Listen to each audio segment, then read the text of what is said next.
were roommates, and now we are no longer roommates at all. We had changed a lot in that time that we were lived together, and just all the ups and downs, the good times, the bad times, the ugly times. Welcome to Twin Spin, the show hosted by us, the Nuño twins. We've shared a birthday, childhood, and now a podcast together. We talk about the stuff that's hard to name but impossible to ignore. Growth, identity, creativity, and change. It's part catch-up, part soul-searching, and all about becoming who we're meant to be, all with a twist of twin. Hello, Adrian. Hello, Andrew. How you doing, man? Doing good. How about yourself? I'm doing good. Yeah, it's been a good day. The vibes are vibing. Yes.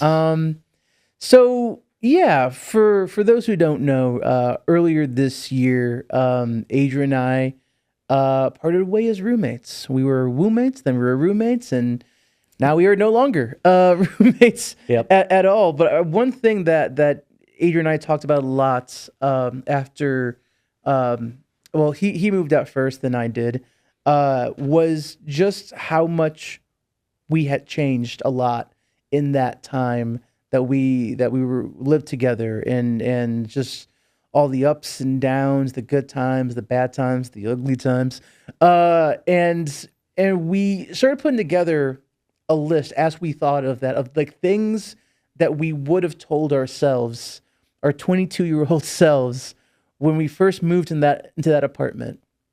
Now, having lived that 6-year period of growth, what we would have gone back to our past selves and told them about this period of our lives. So we have a quick list, 5 lessons. We're gonna try to be as time efficient with this and shoot through it as fast as we can.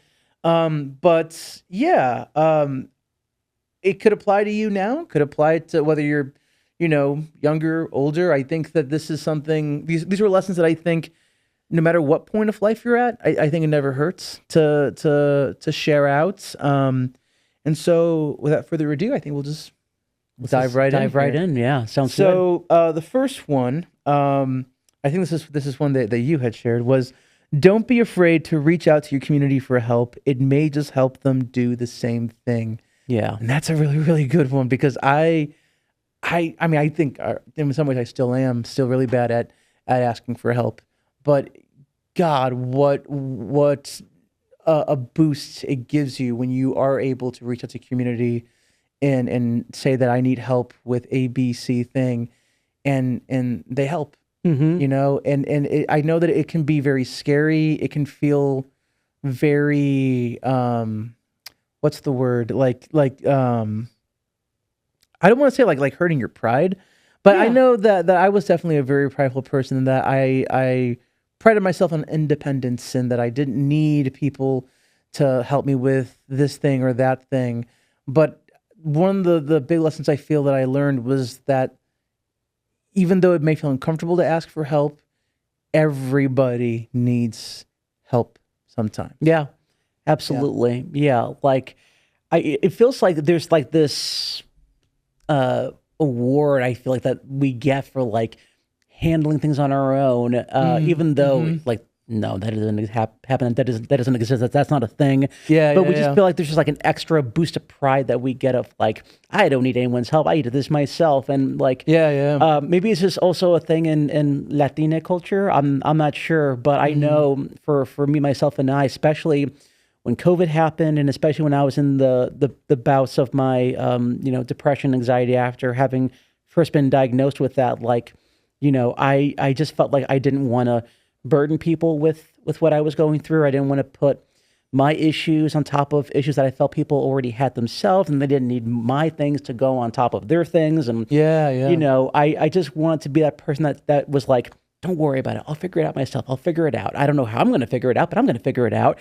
But as time went on, that was a very bad strategy to do things. And when I opened up to people about what I was going through, it really helped me hearing the words that they had to share, or even not words at all, just them saying like, I'm here for you, or just them listening to me as I talk through what's going on with me, and in doing so, I feel like people feel like they then have permission to share what's going on with them, and hearing them share that also helped me feel better, and maybe I could help them with what they were going through. And so, yeah, I feel like it's just like this unspoken rule that we often have of like, we just don't bring this stuff up. But if we do have the ability to bring that up, wonderful, wonderful things can happen. Yeah.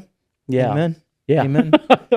Yeah. But with that said, this kind of goes in line with the second lesson that we learned, which was, and we have this in all caps, go to therapy. You may think you're fine, but you're not.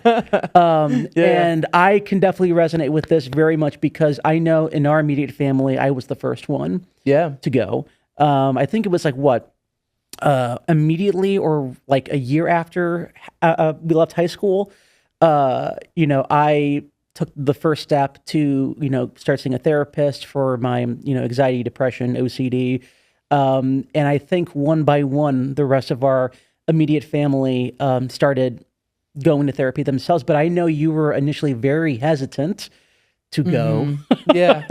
Well, yeah. I mean, and I know I'm not alone in this, but it's like a lot of people think like, oh yeah, no, like life's great, everything's wonderful, like I'm fine, I got it. And then I went through like a really, really bad bout of anxiety.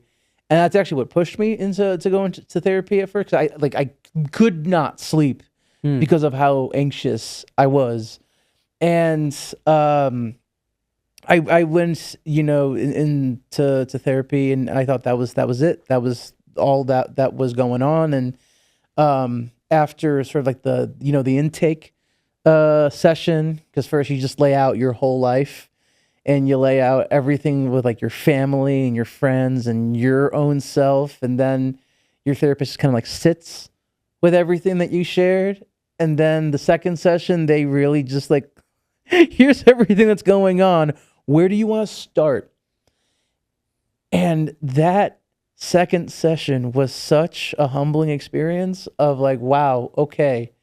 Like that thing that happened when I was 5 that I thought I got over? Nope. That thing that happened when I was 12 that I thought I got over? Nope. And so it's a very humbling experience, but I think a very necessary one as well, because, and I'm sure you can relate, it can be very, very subjective when you're thinking about your experience, your reactions from the perspective of yourself. Yeah.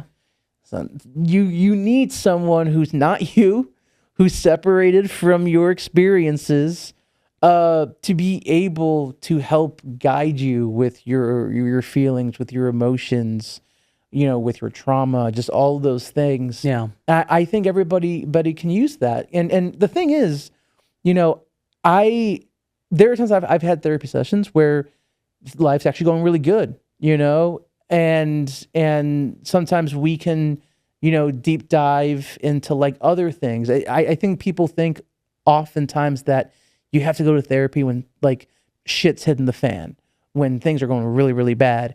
And I think whether things are going bad or well, you still need someone there who can basically help you navigate your emotions in the best way possible. I know I'm preaching to the choir by talking to you about this, but that's just been my reflection on that. Yeah. I mean, it just makes me very happy to hear you say all this, because I know like 10 years ago, this was not the way you thought. And so to hear you say these things 10 years later, just really makes me feel really happy, just to see how much it's benefited you going to therapy. And I like what you said about how, therapy is good, not just in the bad times. And believe me, it's especially helpful in the bad times, but also in the good times as well, where you can go into deeper things on topics that maybe you couldn't have explored because of some rougher water that you were in, that kind of pushed that to the side because you had to take care of the more immediate,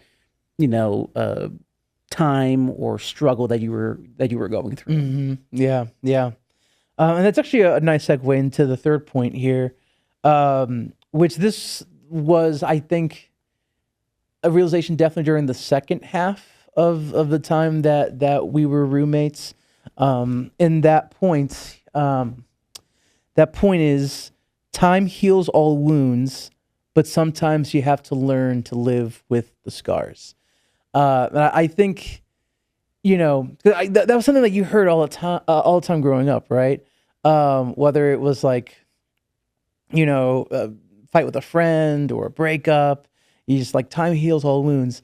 And I think that part is right. Right. But right. the addition that I would put on top of that is that, while you definitely can heal, I do think, especially emotionally, there are scars that stay with you from certain things. Yeah. And I believe that those things never fully heal. Like you're left with some scar as a result of this event happening. And it's never going to quite go away, no matter what you do, no matter how much time passed, no matter who you meet, no matter what life event happens, that emotional scar is going to always be there. And that was something that, especially for me, that I had to realize that you have to learn to just coexist with it, because it's going to be there, and there ain't nothing you can do that's really going to make it go away. But you just have to find ways to coexist with it and be able to, exist with the thoughts and process the thoughts and hold space for the thoughts, but then move on.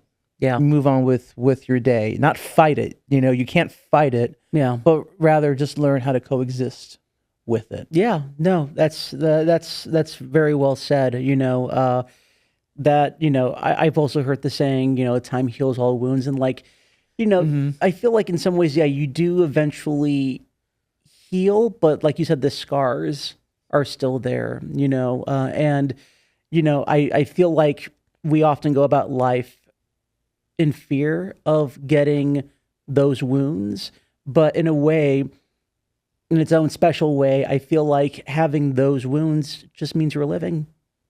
There will be times where you're, living on cloud nine, and other times when you're down the dumps and you get those wounds. But, it's just all about giving those wounds the time and the space and the emotion that it might need to process them. And you might have a scar still from that, but that's okay. Learn to be okay with that. And then you go to therapy to deal with that. Exactly. But I feel like, especially when I first started going to therapy, I didn't do the best job of just existing with those hard emotions, those hard feelings, and just learning to be comfortable with those uncomfortable feelings, which is why I feel like, we all tend to distract ourselves however we can, whether it's social media, whether it's going out, and, insert idea here that we try to go to, not have to confront those ideas. Oh man, yeah. Right. Insert numbing agent here. Yeah. Yeah. Yeah. And like, if there's one thing that I've learned is that just by putting it off, or distracting yourself, that's not confronting it. It's still going to come back, and chances are when it comes back, it's going to come back even stronger. Yeah. That's not dealing with it. That's just going the other way. Yeah. Yeah. And so, as hard as it will be to confront that in the moment, whatever it may be, you're going to have to confront it at some point. So just confront it now. Yeah. Whether it's talking about it in therapy or bringing it up with a friend, a family member, like I definitely have had sessions with my therapist where it's like, I'm going to rant a lot of the time.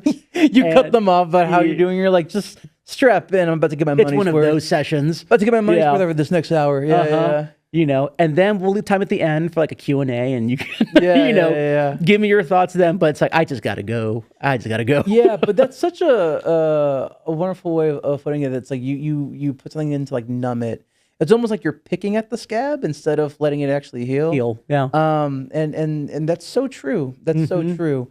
And again, it's uncomfortable because you're facing these things, you're realizing things about yourself that are really hard, and it's not ever going to fully go away, like I said, but if you can just find a way to coexist with the thoughts and be able to change the channel when you experience it, or how you can greet the thoughts, instead of being so like, oh my God. Yep.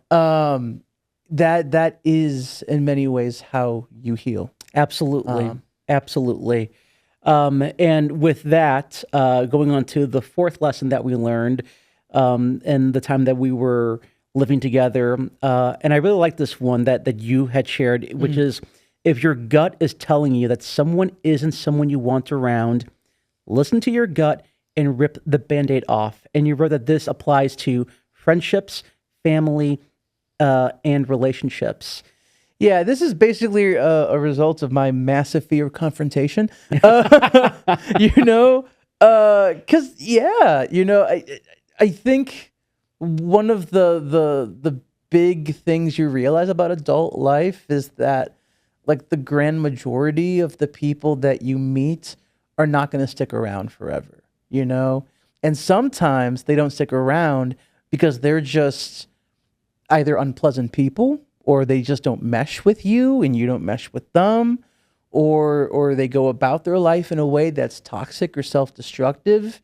And when you have that realization, whether it's like, your gut screaming at you, or it's your gut whispering at you, every single time that my gut has told me, hey, like, maybe this person isn't it, it has never gone away. Never. Oh, no. I've never had my gut say, like, hey, maybe not this. And then and then my gut's like, oh, wait, I was wrong. No, it was never wrong. Yeah. It was never wrong. It was always like, if anything, my gut was just telling me after the fact, like, told you so.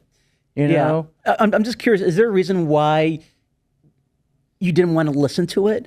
Like, is it just like you want to give this person another chance, or like you just like... I didn't want to confront them.